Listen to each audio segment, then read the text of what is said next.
नमस्कार दोस्तों, मैं सुनील भारद्वाज। कैसे हैं आप लोग? ऑनलाइन श्री जोन के ऑफिशियल प्लेटफॉर्म पर आप सभी का हार्दिक स्वागत है। मित्रों, आज भारत के स्वतंत्रता संग्राम में एक महत्वपूर्ण टॉपिक हम लोग स्टार्ट करेंगे और इस टॉपिक का डिटेल मैंने अपनी क्लास में दिया था।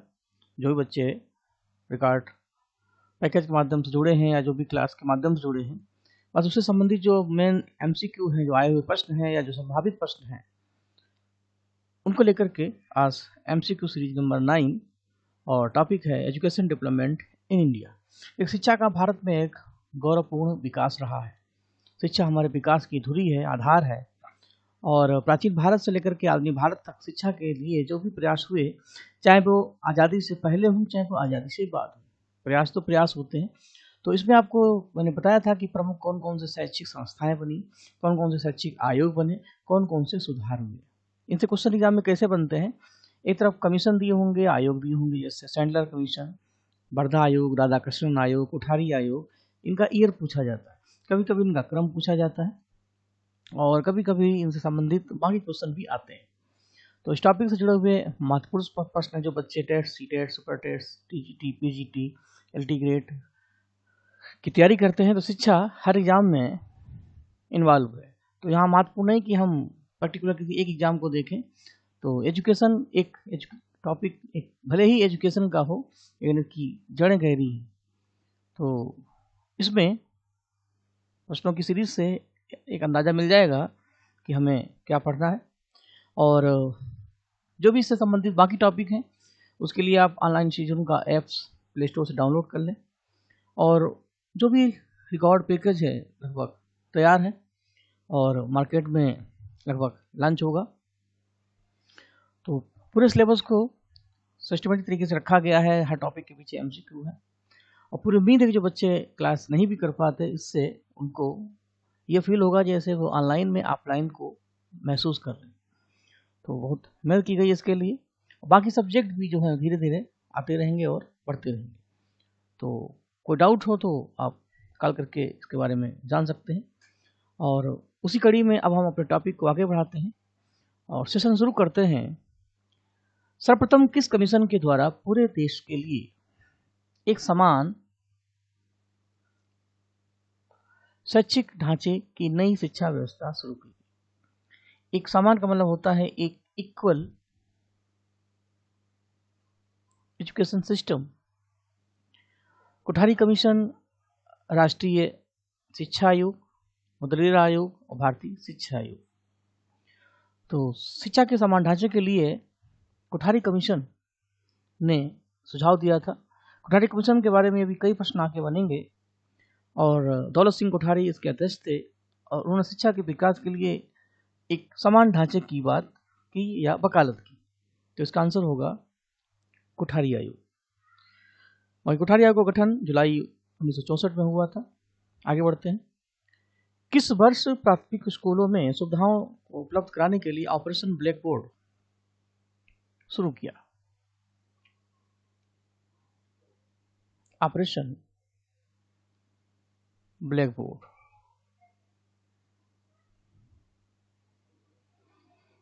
ऑपरेशन श्यामपट 1987, 1985, 1990 और 1995। तो इसका आंसर होगा 1987 में ऑपरेशन ब्लैक बोर्ड शुरू हुआ था। क्योंकि प्राथमिक स्कूलों में शिक्षा के लिए जो भी माध्यम है वो ब्लैक बोर्ड ही होते थे। आजकल व्हाइट बोर्ड है, कई डिजिटल बोर्ड है। तो ये प्राथमिक शिक्षा का एक बेस एलिमेंट्स है। और इसके लिए प्राथमिक बच्चों को क्या सुविधाएं दी जाएं, जैसे आज शिक्षा के विकास में प्राथमिक बच्चों को राइट टू एजुकेशन है, मिड डे मील है और भी कई योजनाएं सरकार की तरफ से हैं निःशुल्क और अनिवार्य शिक्षा देने के लिए। तो ये योजना 1987 में प्रारंभ की गई। शिक्षा स्वस्थ शरीर में स्वस्थ मस्तिष्क का निर्माण करती है। ये स्टेटमेंट स्वामी विवेकानंद का है, स्वामी दयानंद सरस्वती का है, अरस्तु का है या राजा राम मोहन राय का है। अरस्तु का बहुत फेमस स्टेटमेंट है कि शिक्षा स्वस्थ शरीर में स्वस्थ मस्तिष्क का निर्माण करती है। जब हम मेंटली स्ट्रांग होंगे तभी जब हम फिजिकली हेल्थफुल होंगे और तभी शिक्षा रूपी पौधे का विकास होगा। जब शरीर रूपी जमीन हमारी उर्वर होगी उसमें स्वस्थ मस्तिष्क जैसी केशिकाएं होंगी जो इसको सिंचित करेंगी। शिक्षा का पौधा पुष्पित, पल्लवित और परमार्जित होगा। शिक्षा के महत्वपूर्ण उद्देश्य के रूप में चरित्र निर्माण को किसने वरीयता दी? स्वामी विवेकानंद, टैगोर, गांधी, महर्षि अरविंद। तो महात्मा गांधी की एजुकेशन में चरित्र निर्माण का अहम रोल माना जाता है। हालांकि महात्मा गांधी की शिक्षा में यह भी है कि शिक्षा वो है जो बच्चों को स्वावलंबी बनाए, अपने पैरों पर खड़ा होना सिखाए। तो महात्मा गांधी ने बुनियादी शिक्षा या आधारभूत शिक्षा की भी वकालत की, और उनके अनुसार शिक्षा वो भी हो जो बच्चों का चित्र निर्माण करे और उनको आंतरिक रूप से सुदृढ़ करे और मजबूत बनाए। बालक या बच्चे का मस्तिष्क एक प्लेन स्लेट के समान है, कोरी प्लेट के समान है, और उस पर हम कुछ भी लिख सकते हैं। बच्चे क्या होते हैं? कोरे कागज होते हैं, और आप जैसे उनके विचार भरेंगे, जैसे उनको शिक्षा देंगे, वैसे ही सीखने की कोशिश करेंगे। अब आप उसमें वो सारी बातें भरें जो बच्चों को मोटिवेट करें, उनके भविष्य को तैयार करें सकारात्मक विचारों से।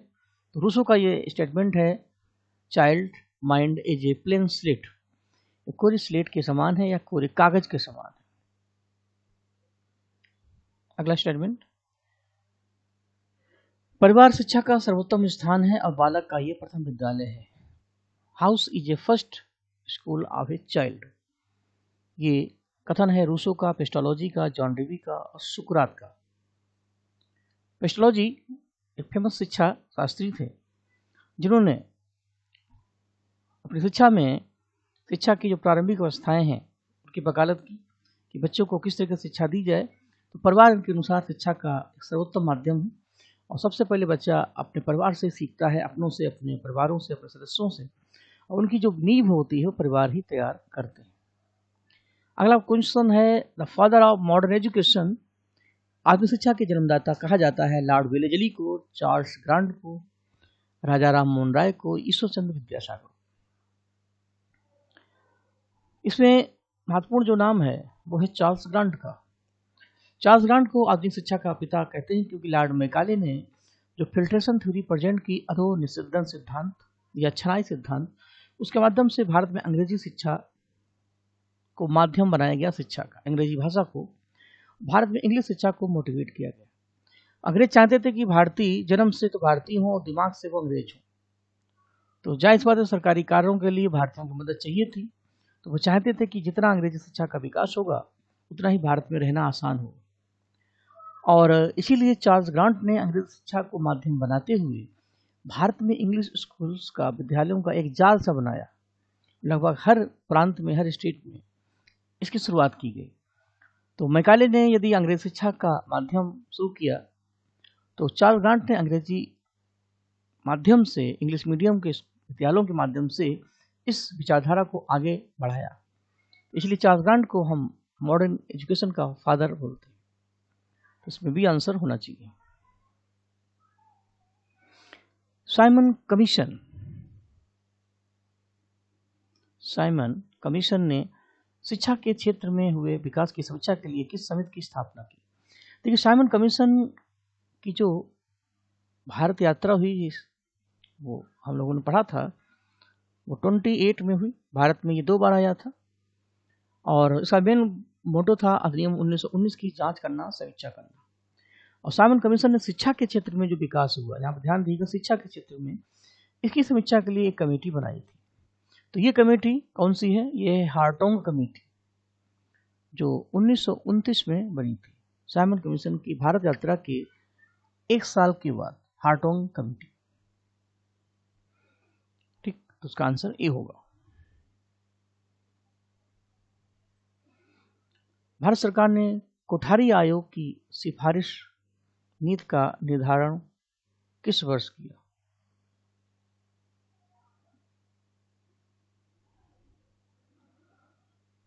यहाँ पर ध्यान देना, कोठारी आयोग का गठन 64 में हुआ था।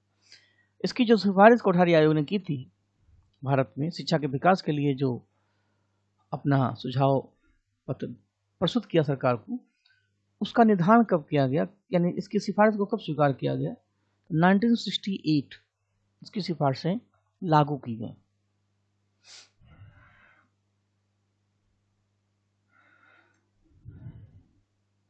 और इसी क्रम में आगे है, किस वर्ष भारत सरकार ने माध्यमिक शिक्षा आयोग, मिडिल एजुकेशन कमीशन, मुदालियर आयोग जिसको बोलते हैं, मुदालियर कमीशन, तो मुदालियर कमीशन आज़ादी के बाद गठित हुआ था 1952 में, तो जिसका उद्देश्य था माध्यमिक शिक्षा को विकसित करना।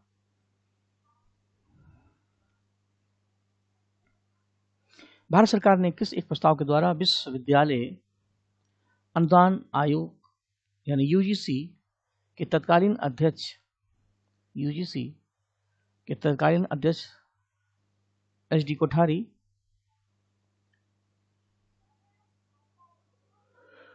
की अध्यक्षता में शिक्षा आयोग या कोठारी कमीशन का गठन किया?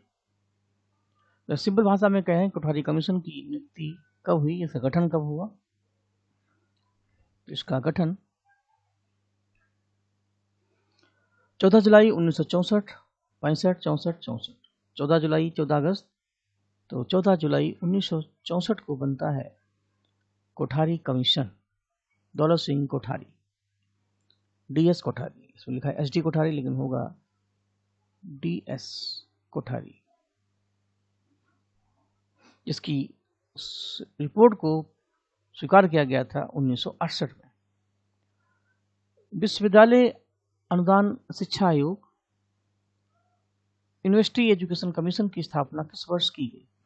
तो विश्वविद्यालय शिक्षा आयोग यानी उच्च शिक्षा के विकास के लिए 4 नवंबर 1948 को एक आयोग बनाया गया था। इसके अध्यक्ष चूंकि डॉक्टर राधाकृष्णन थे, इसलिए इसको राधाकृष्णन कमीशन भी कहते हैं, जो 4 नवंबर 1948 को गठित हुआ और इसी का नाम है विश्वविद्यालय शिक्षा आयोग, यूनिवर्सिटी एजुकेशन कमीशन। तो राधाकृष्णन आयोग 1948, मुदालियर आयोग 1952, दौलत सिंह कोठारी आयोग 1964। मुक्त विश्वविद्यालय की स्थापना का विचार किसका है? विंस्टन चर्चिल का, विलियम उरी का, जोसेफ स्टॉलिन का, रैंडोल्फ चर्चिल का? इसका आंसर होगा विंस्टन चर्चिल ने ब्रिटिश भारत में सबसे पहले फ्री एजुकेशन या विश्व यूनिवर्सिटी या मुक्त विश्वविद्यालय की वकालत की और उसका आइडिया दिया। इसी के आधार पर भारत में आगे चल कर के इनकी नींव पड़ी। नवोदय विद्यालय का उद्देश्य क्या है? जितनी भी ग्रामीण की प्रतिभाएं हैं, ग्रामीण स्तर पर क्योंकि उतनी सुविधाएं नहीं होती, लेकिन बच्चों में प्रतिभा अगर है तो उनको अवसर देना जिससे वो अपने सपनों को आकार दे सके। तो सरकार की तरफ से ये विद्यालय स्थापित किए जाते हैं। तो इनका एक उद्देश्य है ग्रामीण प्रतिभाओं को अवसर देना। भारत में सर्वप्रथम किस स्थान पर IIT कॉलेज की स्थापना की गई? तो बंगाल में IIT कॉलेज खड़गपुर में सबसे पहले स्थापित हुआ,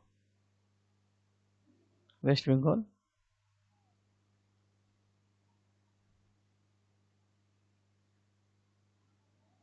अगला प्रश्न, भारत का पहला ओपन यूनिवर्सिटी स्थापित किया गया था कहाँ?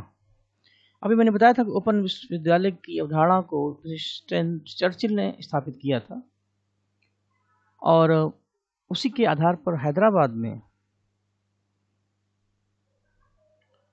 1982 में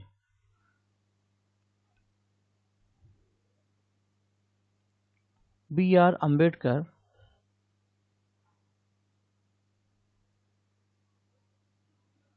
ओपन यूनिवर्सिटी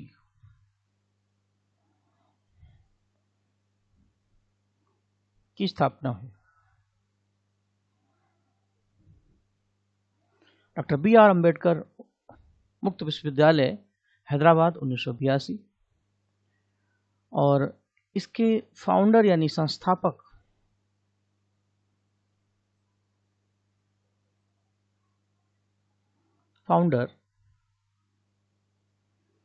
माने जाते हैं जी राम रेड्डी, राम रेड्डी। तो कुछ क्वेश्चन मिलेंगे। First open university place Hyderabad, year 1982, नाम है बी आर अम्बेडकर, फाउंडर है मिस्टर रेड्डी। शुरुआत हुई थी इसकी, विचार आया था विंस्टन चर्चिल का। और इस तरीके से भारत में बाकी जो मुक्त विश्वविद्यालय हैं, ओपन यूनिवर्सिटी है, जैसे इग्नू, काशी टंडन, इनको आप अपने स्तर से देख लें। 10 + 2 + 3, 10 तो 3 और 3 15, ये जो कॉन्सेप्ट है, ये शिक्षा पद्धति किस वर्ष लागू हुई है, यानी हाई स्कूल, इंटर और 3 साल का स्नातक। तो ये शिक्षा पद्धति राष्ट्रीय शिक्षा नीति 1986 के आधार पर लागू की गई और आज यही भारत में जनरली परिचित है। हाई स्कूल के बाद इंटर, फिर 3 वर्ष का स्नातक, फिर 2 वर्ष का प्रास्नातक। किस राजनेता ने जामिया मिलिया इस्लामिया विश्वविद्यालय की स्थापना की? देखिए, जामिया मिलिया इस्लामिया विश्वविद्यालय की नींव वैसे देखा जाए तो अशोक आंदोलन के समय पड़ी, तो काशी विद्यापीठ, गुजरात विद्यापीठ, अलीगढ़ विद्यालय जैसी संस्थाएं स्थापित हुई। इसी कड़ी में इस विद्यालय का भी नाम आता है जो दिल्ली में है। इसकी स्थापना में हालांकि कई नाम थे, जैसे हकीम अजमल खान अंसारी, उसी में एक नाम और था डॉक्टर जाकिर हुसैन। जाकिर हुसैन इसके संस्थापक सदस्यों में आते। तो बाकी मुख्तार अंसारी और हकीम अजमल खान ये नाम है, लेकिन जाकिर हुसैन इसमें सबसे प्रमुख संस्थापक थे। तो इसलिए अगर आप जाकिर हुसैन ऑप्शन दिया है तो आप इनको ही लगाएं। ये क्वेश्चन आ ही चुका है, चलिए आगे बढ़ते हैं।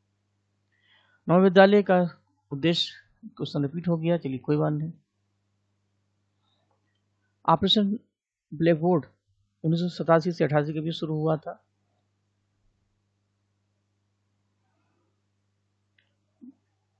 भारतीय शिक्षा में 10 + 2 + 3 की सिफारिश किसने की थी? Zakir Hussain, CV Raman, S Radhakrishnan, doctor BR Ambedkar. Doctor Zakir Hussain, CV Raman, S Radhakrishnan और डॉक्टर अम्बेडकर। देखिए, 10 + 2 + 3 के आकार अभी मैंने बताया था 1986 में जो हमारी राष्ट्रीय नीति है, राष्ट्रीय शिक्षा नीति,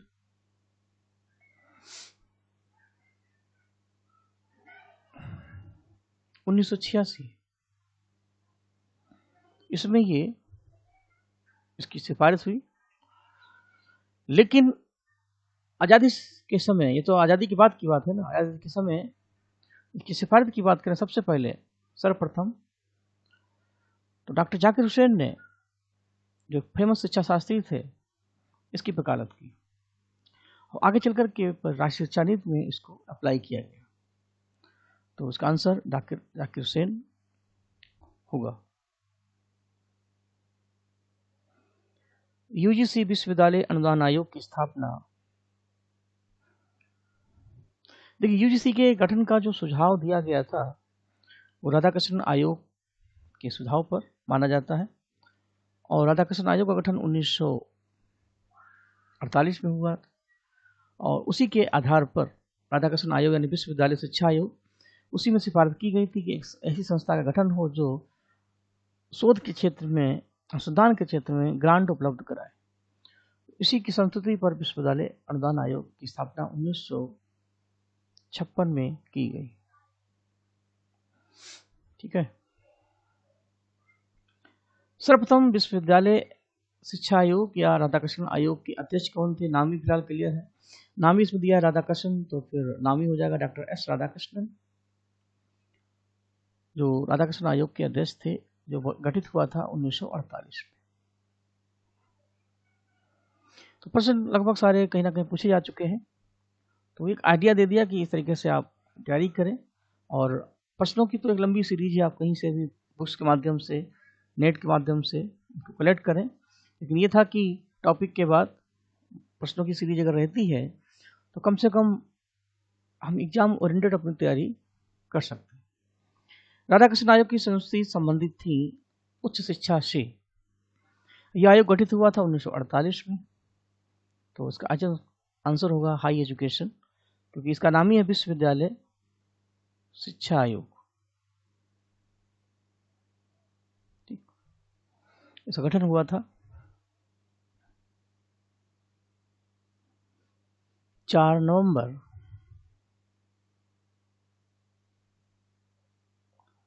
1948, जैसे कोठारी आयोग का हुआ था 14 जुलाई 1964।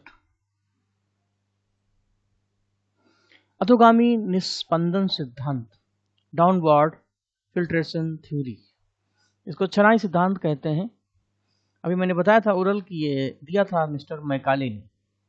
मैकाले की थ्योरी के अनुसार शिक्षा व्यवस्था एक कीप के आसान मान ली जाए ऐसे, और शिक्षा का माध्यम इंग्लिश ही होगा।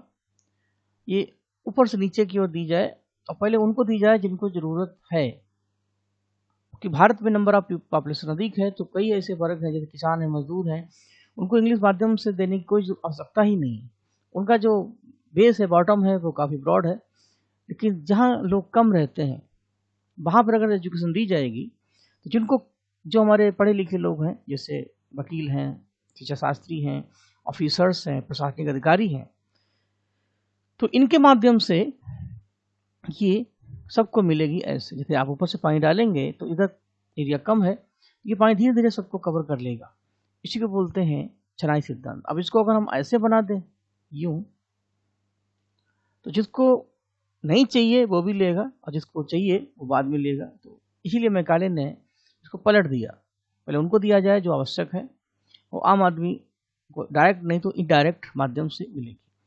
तो इसी के आधार पर ग्रांट ने अंग्रेजी माध्यम से विद्यालयों की एक श्रृंखला शुरू की, इसलिए उनको आधुनिक शिक्षा का पिता भी कहते हैं। चार्ल्स वुड का घोषणा पत्र या आज्ञा पत्र, वुड डिस्पैच जिसको बोलते हैं, Magna carta of Indian education, भारतीय शिक्षा का महाअधिकार पत्र या वुड डिस्पैच, ये भारत में शिक्षा के संबंध में कई सुधार लाता है।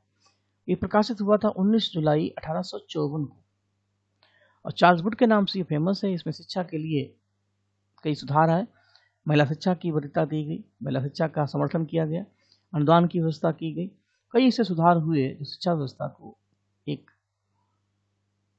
आकार देते हैं, एक रास्ता देते हैं। उसी के आधार पर फिर आगे चल करके अन्य भी आयोग और संस्थाएं डेवलप हुई, जैसे कि हंटर आयोग, रेले कमीशन, जैसे कर्जन आयोग, सैंडलर आयोग, हार्टोंग कमीशन।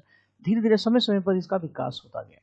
जैसे प्राथमिक शिक्षा के संबंध में सिफारिश की हंटर आयोग ने, तो कर्जन का जो रेले कमीशन था उसने विश्वविद्यालय सुधार की बात की, सैंडलर ने कलकत्ता शिक्षा की बात की, हार्टोंग ने भी प्राइमरी एजुकेशन की बात की, भरथा कमीशन जो जाकिर हुसैन और महात्मा गांधी की तरफ से था उसमें बुनियादी शिक्षा की बात की, राधाकृष्ण आयोग ने उच्च शिक्षा की बात की, कोठारी आयोग ने शिक्षा व्यवस्था की जो बेसिक बुनियादी चीज़ें हैं उनकी वकालत की। ले देकर के समय समय पर शिक्षा के संबंध में काफ़ी सुधार हुए। लॉर्ड मैकाले का संबंध है अंग्रेजी शिक्षा से। दो माध्यम से शिक्षा के, अंग्रेजी माध्यम या हमारा प्राचीन जो माध्यम है अरबी फारसी संस्कृत का। तो अंग्रेजों को लगा कि अंग्रेजी शिक्षा ही सबसे अच्छा माध्यम है, इंग्लिश मीडियम। उसी के माध्यम से मैकाले ने इसकी शुरुआत की, और इसका भी आगे चल करके समर्थन राजा राम मोहन राय जैसे लोगों ने भी किया। किस वर्ष ब्रिटिश सरकार ने शिक्षा में सुधार के लिए सैंडलर आयोग, सैंडलर यानी सैंडलर 1717, और इसको हम कलकत्ता विश्वविद्यालय सुधार आयोग भी कहते हैं।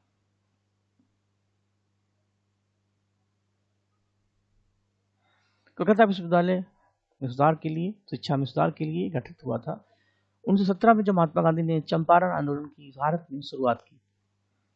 सर्वप्रथम लक्ष्मीबाई राष्ट्रीय शारीरिक शिक्षा संस्थान LNUPE लंपी ग्वालियर में शुरू हुआ था। फिजिकल एजुकेशन से संबंधित एक महत्वपूर्ण संस्था है। NCERT की स्थापना राष्ट्रीय शैक्षिक अनुसंधान परिषद, राष्ट्रीय शैक्षिक अनुसंधान एवं प्रशिक्षण परिषद NCERT की स्थापना 1961 में की गई थी। NCERT की 61 में की गई थी। UGC की विश्वविद्यालय अनुदान आयोग, इन सब के ईयर वगैरह पूछे जाते हैं। तो इस पूरे पेपर में हमने कोशिश की है कि इन सब को हम देखते चले। राष्ट्रीय साक्षरता mission, national mission for language,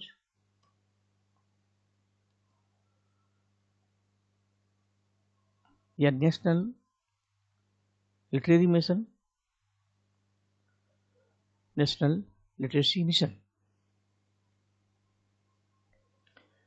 8 मई 1988, 12 जुलाई 1989, 10 जुलाई 1989 और 5 मई 1988। 5 मई 1988 को भारत में शुरू हुआ था नेशनल लिटरेसी मिशन NLM की शुरुआत हुई थी। और इसका शुभारंभ, आज कई ऐसी योजनाएं हैं जो भारत आज सरकार की कई योजनाओं में मर्ज हो गई। राष्ट्रीय सुरक्षा साक्षरता मिशन भी उसी में से एक है। और सर्व शिक्षा अभियान जैसी योजनाओं में जितनी शैक्षिक योजनाएं थी उनको विलय कर दिया गया। जैसे नरेगा योजना में काम के बदले अनाज योजना, 10 लाख कुओं की योजना, ये सब योजनाओं को मर्ज किया गया जिससे उनका एक समग्र विकास हो और सबको सामूहिक भागीदारी से उनका लाभ मिल सके। तो प्रश्न तो और भी हैं, लेकिन ये था कि समय को भी ध्यान रखना है, तो कम से कम हर चीज़ में बैलेंस बना रहे। तो कोशिश की गई कि हर टॉपिक के पीछे, टॉपिक को पढ़ने के बाद, समझने के बाद अभ्यास श्रृंखला रखी जाए। तो जो टॉपिक बड़े हैं उनकी सीरीज को हमने पढ़ाया, क्वेश्चन भी बढ़ाए। तो यह है कि जो महत्वपूर्ण प्रश्न थे उनकी सीरीज रखी। आप भी अपने तरीके से इसको पढ़ें, समझें और भी इसमें जोड़ते जाएं। अगली मुलाकात फिर होगी।